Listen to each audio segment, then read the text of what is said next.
Hello, everyone, and welcome to this episode of Digital Journeys. Today on our show, we will have Jim Holman and Anthony Pember. Jim and Anthony are both directors in our digital advisory practice.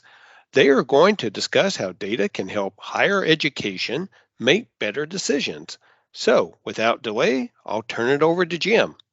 Thanks, Jerry, for the intro. And now let's get started with Anthony Pember.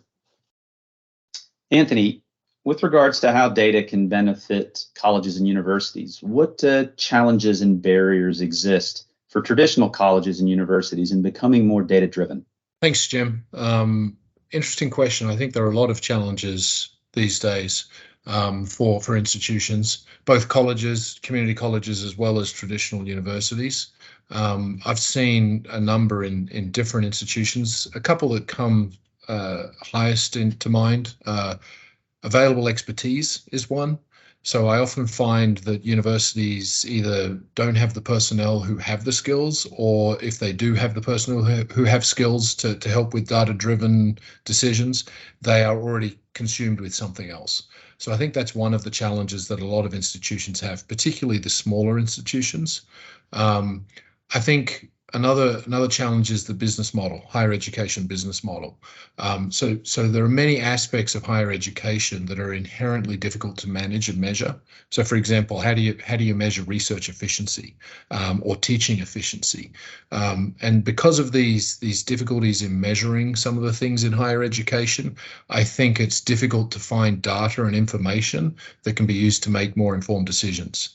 Particularly data-driven decisions. That being said, I still think that there are plenty of opportunities available for higher education to take advantage of. It's just sometimes difficult for them because of their business model to find the right information to help drive decisions with data. And then the other one, I think, is data availability. I would say that most institutions I've worked with have lots and lots of data. So I think it's probably more of a perception of data availability. A lot of institutions think their data is really poor, and that they can't use that data to help drive decisions. My experience is it's actually the opposite, but my experience is less important here. It's the perception of the institution who thinks that they don't have good data, and so they're creating a challenge that they then have to overcome to convince the constituents within the institution that their data is useful, is helpful, and can be used to drive decisions and become more data-driven. Even if it is good, it's the perception that's causing the problem here. So it's interesting. So it's a mixture of a higher education business model that essentially is a bit nebulous and hard to understand and manage. But then you mentioned smaller entities and community colleges, perhaps. There's opportunity costs where they just don't have the resources to be able to manage their data, yet alone produce analytics. Is that fair? Yeah, absolutely. Couldn't agree more. So given that there are also compliance-driven metrics, so mandates for educational entities, universities, community colleges, they're required by state and local governments to produce certain types of metrics and analytics. Do you see that there's potentially competition between the resources that have to produce compliance-driven metrics, which are mandated, versus ones perhaps that they want to do? Absolutely. Yeah, I think the answer to that is yes. I've seen a lot of institutions where, as I said earlier, the bandwidth is pretty difficult. You've got people who are already taxed in terms of being able to create analytics and data and use data to drive decisions, and they're busy having to check a box, and then maybe that's the wrong word, but check a box to fill in a compliance metric of some sort, whether that be state, local, or even federal in some cases. So that lack of bandwidth, I think, creates a capacity issue for many institutions. In an ideal world, I think that institutions, that the required metrics would also be useful for the institution to manage internally. I know the state of Florida, for example, has some really interesting metrics that they collect and they require institutions to provide, and they use it to help develop or deliver funding to the institution. So they're looking at effectiveness of educational delivery. There are some challenges with those metrics, and I don't necessarily want to go into those metrics right now, but I have seen Florida institutions use some of those metrics internally, as well as using them to report centrally to Florida, which is the ideal situation, so that they're able to be used internally as well as externally. But I think in most cases, the metrics that they're being asked to provide, to the state or to the federal government, aren't necessarily ones they can use to internally manage, and that's when you suddenly start to get a bandwidth issue.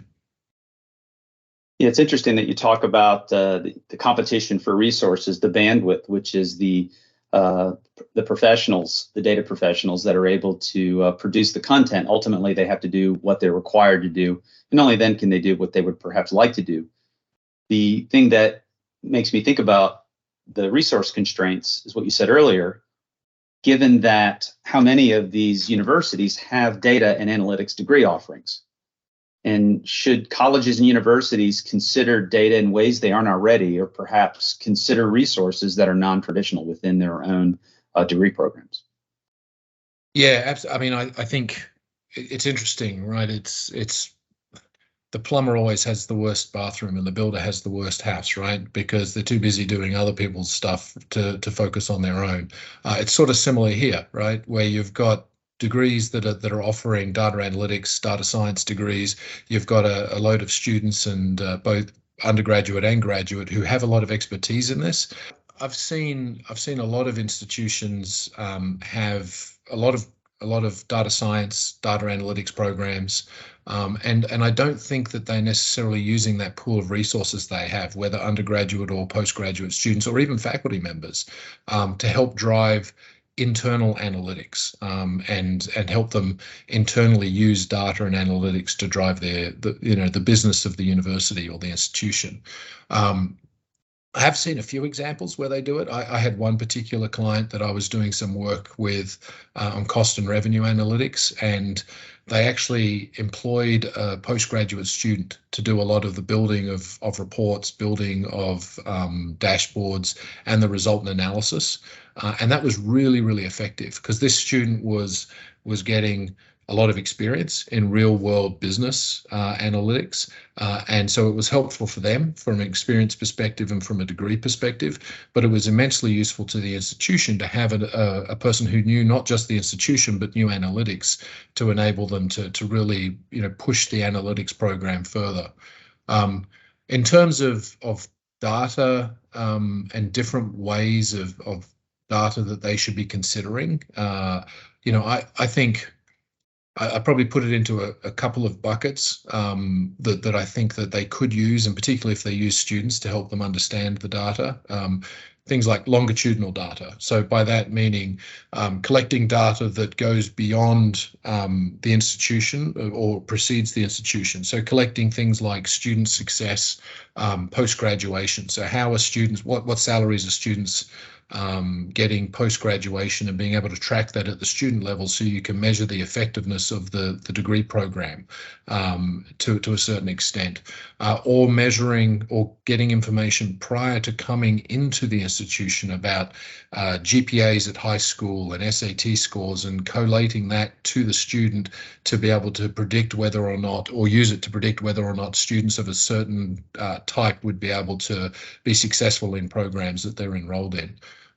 All the way through to other non-institutional data like demographics, census information, job information in the immediate area around the institution, to be able to understand whether whether there's demand for current or future programs. It's a bit like the Internet of Things, but for institutions, where if you're collecting non-institutional data, you can combine it with your institutional data to start to get a more enhanced understanding of the programs that you're offering and how mission-centric they are, and whether or not it's actually going to be beneficial to both the institution and the surrounding community.